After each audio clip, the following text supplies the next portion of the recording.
Good morning, everyone. Welcome to Blacklogic.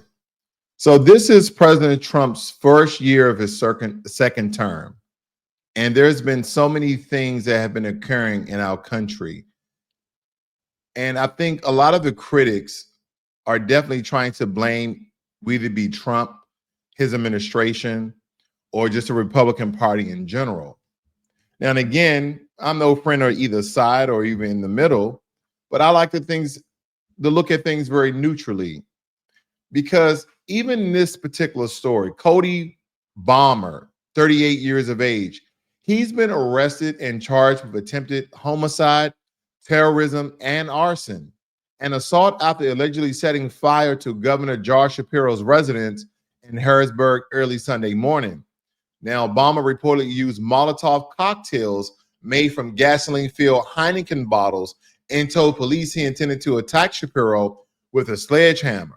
The governor, his family, and guests were safely evacuated during a Passover celebration. Bomber, who has a history of mental illness and prior criminal charges, is being held without bail as the investigation continues. Now, and again, I don't know if he's getting these ideas of assault, arson, and terrorism from Call of Duty, making Molotov cocktails. I know they don't show you how to make them on there, but nonetheless, they have them. But again, this is kind of almost out of a cartoon book where he threw 2 Molotov cocktails inside the home, and the home, engulfs into flames.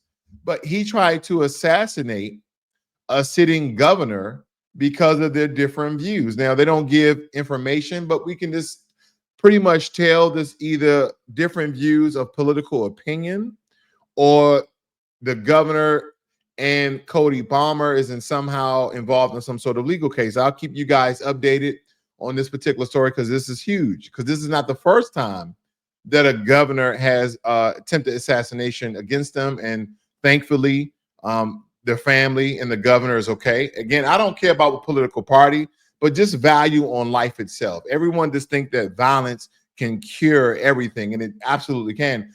When people speak about diplomacy, when people talk about let's sit down and have a conversation, a lot of people are past the conversation because we've been talking for too long without any action.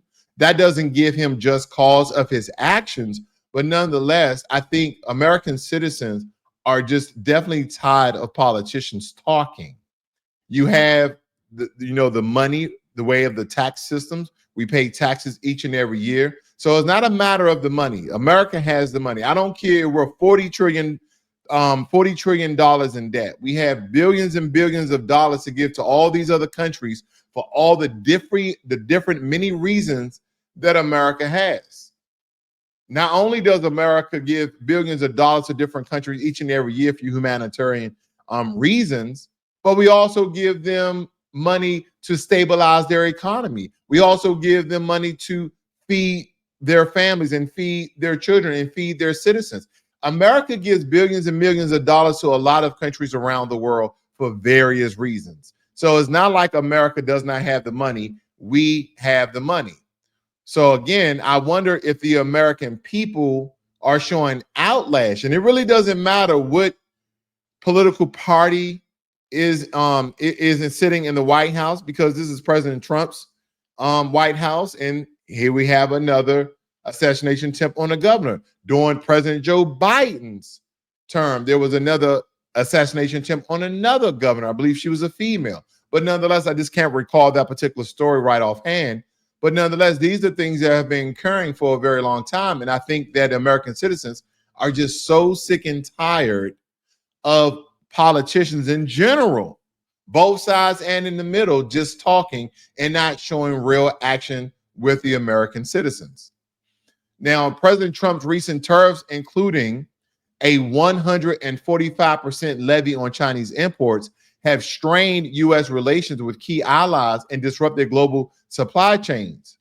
And critics, analysts, they suggest that these actions have inadvertently bolstered China's global standing, making China stronger somehow. Because as Beijing capitalizing on the rift to present itself as a very stable economic partner, China's strategic investment and preparedness for economic decoupling have positioned it to weather the trade war more effectively than the United States. But I've been watching all these videos, and again, it could be propaganda on China's part, throwing the rock, not showing a hand, or showing you one thing but meaning another. But I've been seeing a lot of Chinese TikTokers and social media influencers show these videos of all these empty Chinese manufacturing plant. Now, these videos could have been taken at any time. Like, they could have been taken on a holiday. They could have been taken on Sunday or Saturday, or when, their days off, where the warehouses are totally empty. Say, hey, we're going to go ahead and make a video when you guys are not there. It's going to benefit China in the end.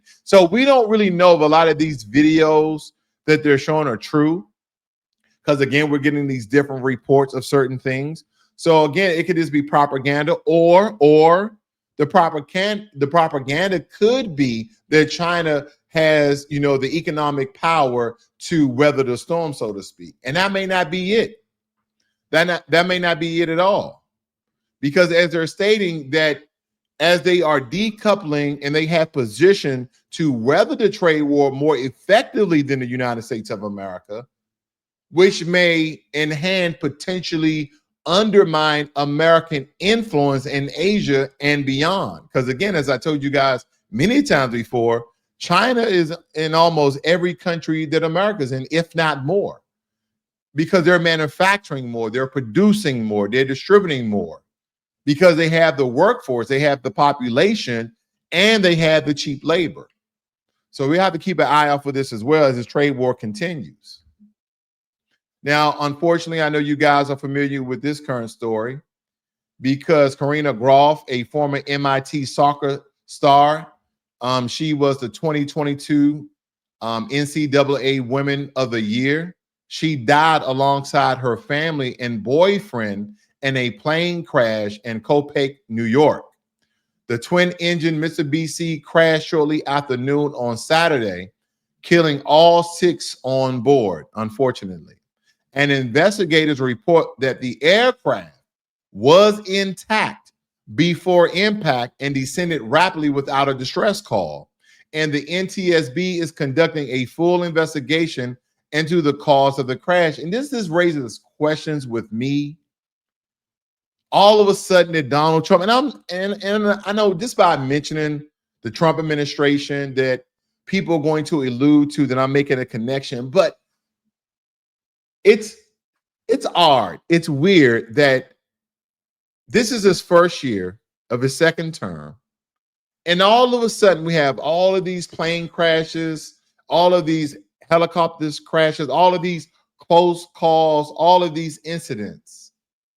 And one of the first major incidents between the helicopter crash, the military helicopter crash, and I believe it was a United flight or American flight that the helicopter ran inside. And President Trump came out and basically stated that it was because of DEI.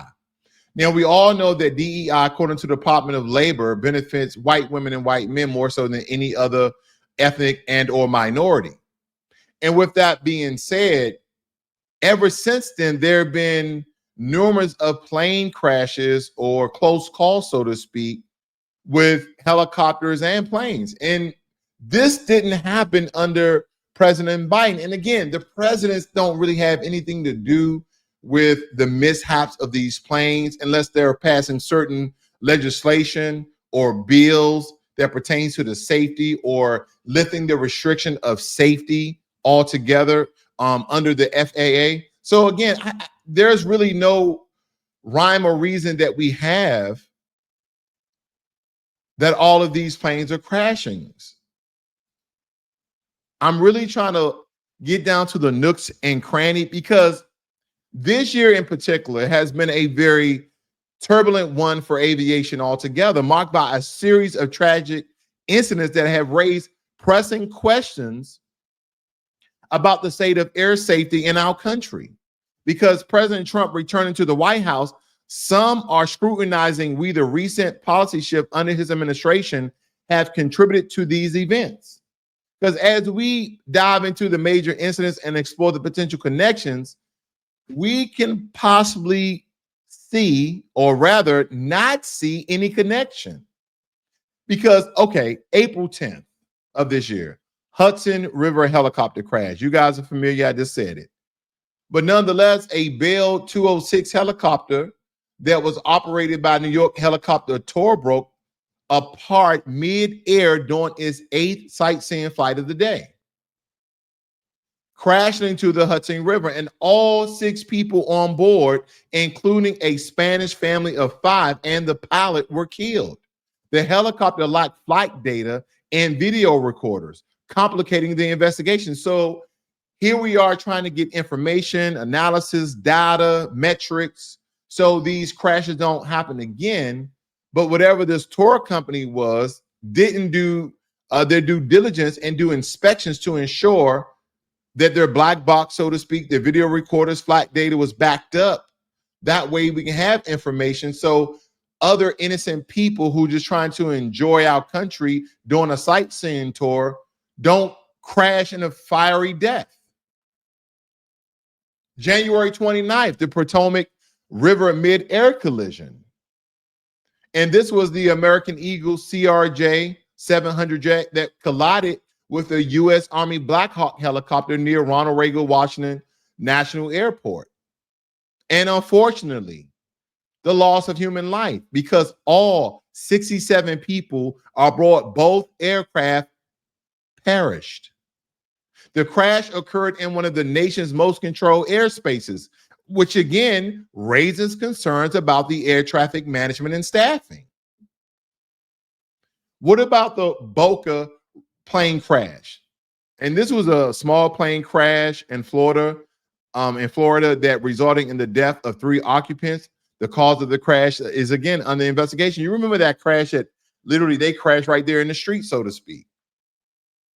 But as of March 30th, 2025, there have been, and I don't know if you guys have been tracking it like I have, there have been 27, again, 27, you're thinking 4, 5, 6, 27 major aircraft accidents resulting in serious injuries or fatalities. While this is a decrease from the 48 such incidents during the same period in 2024 that wasn't mentioned during under Biden, the severity and high profile nature of recent crashes have amplified public concern. So again, does politics play a role in this? Because those 48 in 2024 was not brought up with the same promotion and publicity that the media has given under President Trump. And of course, critics argue that the recent staffing cuts within the FAA, including the firing of key officials and disbanding over advisory committees, may have weakened oversight, which has contributed to the safety and lapses. And you know that where it was going to go, that this is somehow political, because the Trump administration emphasizes on deregulations and rapid innovation in sectors like advanced air mobility and commercial space flights, may have diverted attention and resources from traditional aviation safety protocols. So if that is the case, if the Trump administration is about deregulation, they've deregulated and fired people from the FAA, how can we explain the 48 incidents during 2024 under President Biden?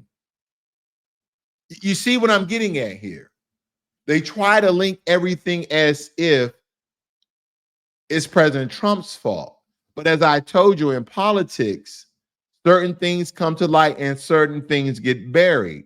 But all these administrations kind of go through some of the same things, because aviation safety is influenced by a multitude of factors, including mechanical reliability, pilot training, air traffic control, and the largest one, environmental conditions. Some planes, some helicopters go down because a flock of birds has decided to fly that path. And all of this contributes to incidents solely to a lot of the incidents that have been occurring. But you can't relate this solely to the administrative changes that may oversimplify the issue, just blame it on politics. A lot of experts suggest that the clustering of incidents in early 2025 could be a statistical anomaly rather than indicative of system failure. It could just be one of those things. Could it be Murphy Law? If it can happen, it will happen. Now, while it's premature to draw definitive conclusions, the convergence of high profile aviation accidents and recent policy shifts under the Trump administration warrants thorough investigation, ensuring that the safety of the nation's airspace require a balanced approach that embraces innovation without compromising rigorous oversight and accountability. We cannot take the safety out of flying. Because myself, everyone knows I love flying. I love flying over driving. And don't get me wrong, there's a lot of Americans that love driving the countryside and, going through different states, but I love flying it. It's efficient, it's fast. You get off the plane more refreshed than you would driving, because driving, you got to be on alert. You got to be a defensive driver. You got to look left, turning your signal. You got to watch out for other drivers who may be driving erratically or anything. You got to be a defensive driver because there are a lot of offensive drivers out there. So again, they may hurt the airline industries because of the fear of flying if all these people continue to perish and to die in a lot of these crashes. We have to ensure that the airliners, and whoever controls and owns these helicopter companies are doing their checks and doing their inspections, and they're not just kind of cutting through their inspections or their pre-flight checks, that they do everything possible to ensure everyone comes home. These are major stories that needs to get the attention of the people. So again, they can put the same safety policies and guidelines back in place if this is one of the causes. Now, Republicans are working to draft a comprehensive budget package dubbed the Big Beautiful Bill, aiming to fulfill President Trump's campaign promises. However, internal divisions, again, a party fight amongst itself, and a narrow House majority pose significant hurdles because some GOP members are skeptical of the bill's scope and feasibility, that is raising concerns about potential failure and its implications of the party's legislative agenda. House Speaker Mike Johnson has postponed a vote to address these issues while Trump urges unity to advance the bill altogether, because again, these are some of the promises that he made to the American people, and he wants to fulfill his promises. So I'll keep you guys updated. And if you're new to Blacklogic, please hit the subscribe button as well as the notification bell so you're notified every time I release a video or go live. And President Trump has signed a memorandum allowing the U.S. military to take control of federal lands alongside the southern border, specifically the Roosevelt Reservation, to enhance border security. And this directive permits the construction of barriers and deployment of surveillance equipment with an initial 45-day assessment period. While the move aims to curb illegal immigration and drug smuggling, it raises legal questions about the military's role in domestic enforcement and its potential contract with immigrants. So again, he's taking a stronger stance. He's almost having his strategy team or those who do research to find any loophole, any gray area, any white space where he can fill the gap in order to secure the southern border, as he should as president. Being the most powerful country in the world, you should have the most strongest and powerful border in the world. And no one should be coming inside of our country illegally. I'm just so tired of the left. I'm so tired of Democrats and liberals speaking up for people who are illegally in the country. Won't you speak up for those who are legally in the country? Maybe the conservative party are going after people who have visas, who have legal residency, and you guys should be standing up for them. People who are legal residents, people who are here and their student and work visas are not expired. Stick up for them, fight for their rights, not for people who are legally in the country. It's totally asinine. It's stupid. It's idiotic. I don't get it. Stop speaking up for people who are legally in the country. Now, with that being said, I want to show you guys a video. Okay, that's my back screen. Give me 1 second here. Thought I had that prep for you guys. But I want to show you guys this video, and I want your take on it, because usually we see videos like this and the police officer is usually white or white Hispanic, and the perpetrator is usually black. But in this occurrence and this incident, the perpetrator is white, and you have a white cop and a black cop. And I'm just giving you some insight here, context. I'm not going to lean one way or another with this, but they have an altercation, and I want you guys comments. You can leave it in the chat, or you can leave it after the video post here. If the police officers took the right course of action, or do you believe there was brutality in the police and his actions, or you think that it was justified? I just want to give a really good compare and contrast, because we've seen this on the other side where the suspect is black and the police officers are white, versus the perpetrator here, or the suspect here, is white and one of the police officers being black. So I'm going to show you guys this very, very quickly. Let me know what you guys think.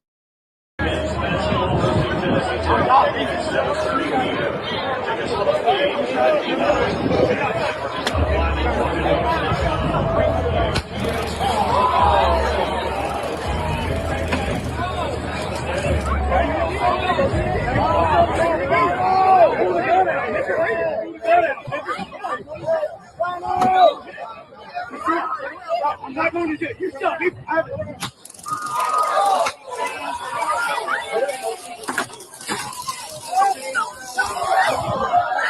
That's assault.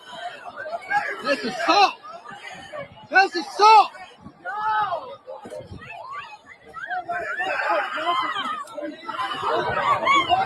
That's assault.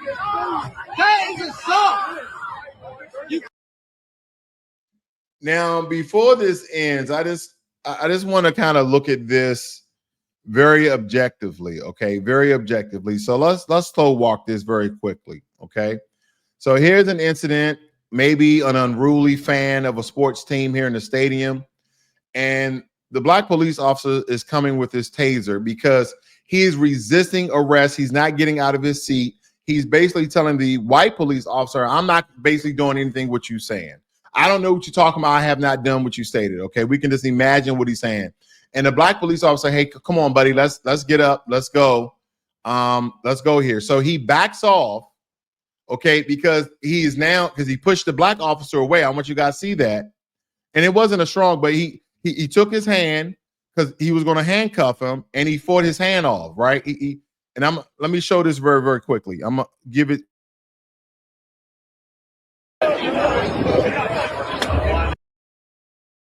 All right. You saw he waved them off. He waved them off. Get off of me. Right. So again, back the blue. Police officer within his rights and duties are responding to a disturbance, an occurrence, some sort of situation. The white police officer is talking to him. Hey, let's go. Let's get up. The black police officer come with a non-lethal taser, non-lethal unless you have a pacemaker, but nonetheless, a non-lethal method. Okay, not his gun, like I've seen on other occasions when the suspect was black. But again, contrast, I'll try to stay neutral.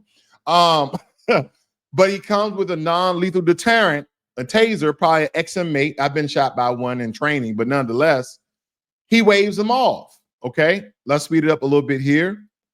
So he then, when you see the lady right here, you see her face, that is because he got shot by the probe, because it's like these barbs, these projectiles with barbs that sticks inside your skin, and then it dispels an electrical charge. So she said, "Ooh, wow, he's getting shot." So he fights those off. He kind of gets up. You see a lot of commotion here. He still has his taser out. He has not pulled his gun. He's facing the police officer now. You got the guy back here, probably one of his buddies. Okay, I don't know for sure, but looked like one of his buddies intervening. And now he's standing up, right? Now, some people will say, oh, he's been very aggressive. Again, I'm just throwing that out there because in compare and contrast what I've seen other things, I want you to look at his stance.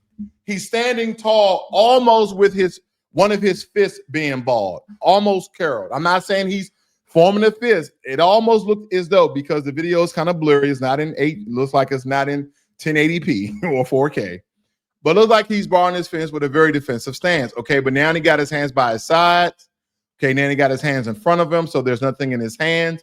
Okay, no fists are being balled. Okay, so this lady in the background looked like she started the videotape recording. Okay, and so the police officer now has come close to him while he's, I guess, having a discussion with this young lady. Again, this is happening very, very fast. Now, you notice this police officer has his handcuffs out. Can I show you guys that very quickly? Can I show you? I'm not going to jail. You shut. All right. You see his handcuffs is in his hand. His taser is back in his holster. His gun is in his holster. His pepper spray, his moose spray, bear spray, his nightstick, okay, glow on, whatever you want to call these things. The only thing he has is his handcuffs. Like, hey, come with us. You're resisting arrest. Okay, you're being detained. Whatever the lingo, the language is, he's not doing the right thing by the police officer. He got his hands up. Okay, we see that you don't have a weapon and we're not drawing guns. Okay, hands up, don't shoot. I know I've heard that before, but I've seen many of people that look like me with their hands up and still got shot. I saw them with their hands up running the other way and still got shot. I digress. Let's carry this on. So again, now he's pulling his shirt, telling let's go. But he is what? He is resisting arrest. He's resisting arrest. Now, what are the tools in a police officer's handbook or toolkit to deter, to subdue a suspect who is resisting arrest? Can they use physical violence? Can they use any martial arts they've learned or any punching techniques, jabs, uppercuts, hooks, whatever? Okay, you can get this right all day. You can get this left all night. You know, I don't know. I'm just asking questions here, but he's definitely resisting arrest. And wait, the white police officer, as you see here, has pulled out his taser and shot him again with the taser, shocked him again with the taser. This is when he's standing up. The last time he got shot with the taser, he was sitting down, so there was nowhere he could fall. His body was already at rest, because when it comes to these tasers, what they try to do is shoot you in two major, two large muscle points, one in your top body, one in your lower body. So most likely they try to get you in your back or in your chest, somewhere in your back of your chest, depending on how you're faced, your back or your chest. And then they try to get one in your thigh, and that's from the frontal body. These are very large muscle groups that head your body to lock up, and then you tumble over and fall. It locks up your body.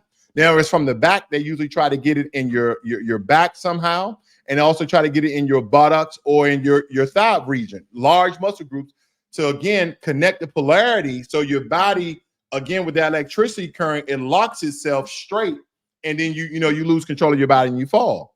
But again, if they're just shooting it just to shoot you, to shock you, and they're not connecting the polarities of your lower body and your upper body, your body won't lock up. You won't stiffen up and fall. You'll just be kind of getting shocked, and then they're fighting it off, so to speak, as this gentleman here is doing. So I'm gonna speed this up. Okay, we're looking at what he's pulling out the probes again.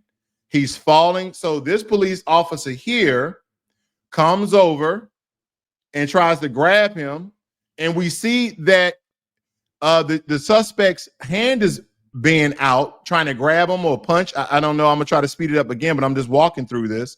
And so the black police officer started throwing hands. Okay, throwing hands, throwing hands, throwing hands, throwing hands, throwing hands, all the way to the end where the white police officer finally joins in to subdue him because they're trying to put handcuffs on him. So I'm gonna go back to this part here so you guys can review it for yourself. Okay, for you guys. And again, I just want to show you the occurrence. See, he's falling here, got a handout. Okay, they're getting to a tuffle. And here's the point I think a lot of people are missing.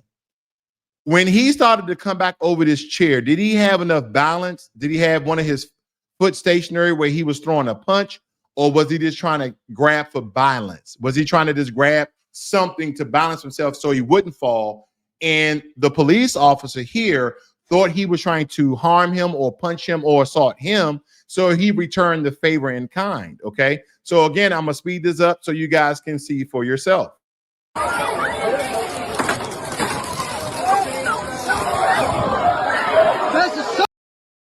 Now, very quickly, that little flutter, can I show you guys what I'm referring to?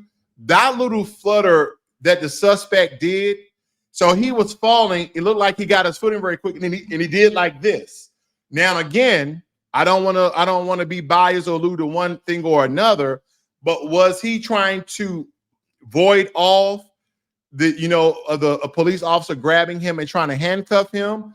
Or was he trying to harm him and punch him off? Or was he trying to gain balance? Again, it's just the way different people may view it. So again, I'm gonna let it play in its entirety, and we'll close out here. That's assault! That's assault! That's assault!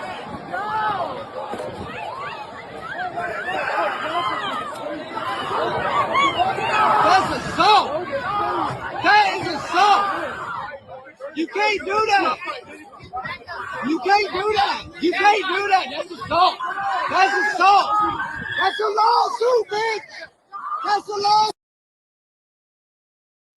Okay, so again, very brutal encounter. And I just want to know, okay, I just want to know, did this gentleman bring this on himself? So I'm gonna give you my perspective. That this is not to contaminate or taint your thinking, but I believe that he did. I believe that he did because, again, he was resisting arrest. And because of the tension that was already there, and again, police officer should keep their calm. They should not lose control. There are certain things, but again, if it's within their right to defend themselves, if it's in their right to subdue, a perpetrator, a suspect that is maybe being violent, because again, he's already existing arrest. He's already frailing his arms. So again, getting his footing, he did a lot kind of a flutter. Was that punches? Was that him catching his balance? Was he just trying to grab onto something? I don't know. But if he never resisted arrest, here we go. If he never resisted arrest, this would have never happened. He would have never got all those jabs to his eye sockets. He would have never got all those punches to his jaw. None of that would have happened. And let me give you another piece here. All the while, after he kind of threw a couple of, the police officer threw a flurry of different punches that landed, no less, he still put out his handcuffs and was in the right frame of mind of trying to put the perpetrator's hand behind his back and handcuff him. So again, was he aiming to harm him or to simply subdue him so he can apply handcuffs to him because he's already resisting arrest and being somewhat aggressive? And in some cases, some people can look at it as being violent because of the flurry of hand movements that could be viewed as punches or open slaps. Again, it's perspective. Back to blue. I'm all for police officers doing the right thing at all times. Because I don't care how many I have in me, and that's why I don't really drink like that. Okay, but drinking never has me to resist from the police. Police comes to me, we're going to have a conversation. Hey, sir, come with us. Yes, sir. First and foremost, I don't want the situation to become worse. Number one. Number two, I don't want to get my ass whooped. Okay, because again, they have guns, tasers, pepper spray, nightsticks, and they have a partner. You see, the regular citizens, they don't want to even get involved. The only thing they're going to do is record. You see the guy in the background there with the red shirt? Yeah, he's recording. The lady to his left, she's recording. Because as a citizen, that's all what you're really doing is recording. Because you don't want to get involved, because guess what? Now you are assaulting the police and you're going to go to jail. And they always put all of these charges, right? You're interfering with an ongoing investigation, assault and attack on a police officer, intervening they have all these different charges they can probably, you be in jail simply trying to help your buddy for 3-4 years. So again, I understand why they didn't intervene. So that's assault. That is assault. That was assault. But was it justified? I guess I'm the only one who wants to back the blue today. Nonetheless, you guys have a great and wonderful day. This is Blacklogic.